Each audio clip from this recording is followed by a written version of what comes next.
Guys দেখো, একটা content creator হওয়া সত্যি সোজা কথা নয়, এবং অবশ্যই করে তুমি যদি তোমার এডুকেশনের উপরে কন্টেন্ট বানিয়ে থাকো সেটা তো একদমই ইজি নয়, খুবই খুবই কঠিন। এবং আমি দেখো লিখেছি বোর্ডে, কিন্তু দেখো আমি কিন্তু এখানে আমাকে রীতিমতো পড়তে হচ্ছে, ওকে, না পড়ে কিন্তু জিনিসটা হবে না।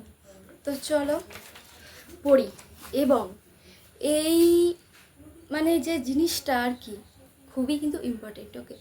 আর এডুকেশন চ্যানেলটা সাবস্ক্রাইব করে দিও তোমাদের যদি এডুকেশন সাবজেক্ট থাকে তবেই, ওকে। আর এডুকেশন সাবজেক্ট তোমাদের যদি থেকে থাকে তো আমার চ্যানেলে আসলে কিন্তু ঠকবে না, ভালোই লাগবে, এটা কিন্তু কথা দিতে পারি, ওকে। তো দেখো,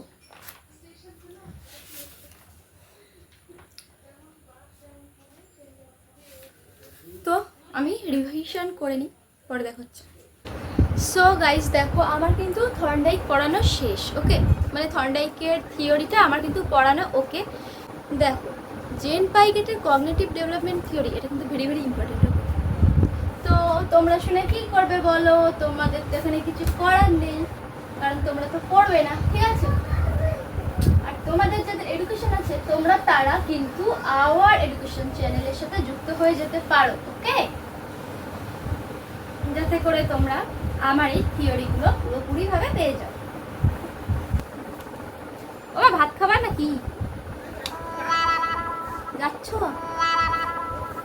তো বলো আমার কি করা উচিত? এখন রাত 11টা বাজে, যাওয়া উচিত নাকি উচিত না? মা ভাত খেতে যাচ্ছে, আমি কি করব বল? আমি ভাত খেতে যাবো, ওকে। তবে একটু পরে G E A N, gen, P I A G G. চলো এবার বলি তোমাদের আসল গল্পটা। আসল গল্পটা হলো, আমার একটা এডুকেশনাল চ্যানেল আছে যার নাম আওয়ার এডুকেশন, ঠিক আছে। এই আওয়ার এডুকেশনে আমি পড়াই এডুকেশন সাবজেক্টের বিভিন্ন টপিক থেকে পড়াই, ওকে। এবং সেখানে আমার ছাত্রছাত্রীর সংখ্যা আছে মোটামুটি।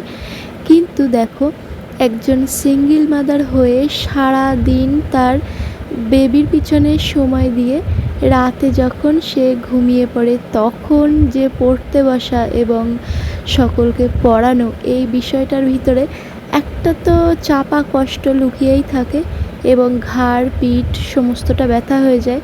সারাদিন যা মানে লাফালাফি করতে হয়, যাদের টডলার আছে তারাই বুঝতে পারবে। দেখো, তবুও জীবন তো হেরে যাওয়ার জন্যে নয়, জীবন রীতিমতো যুদ্ধ করে বেঁচে থাকার জন্যে। তাই যুদ্ধ করে আমাদের বেঁচে থাকতে হবে, জীবন যতদিন আছে ততদিন যুদ্ধ করে যেতে হবে।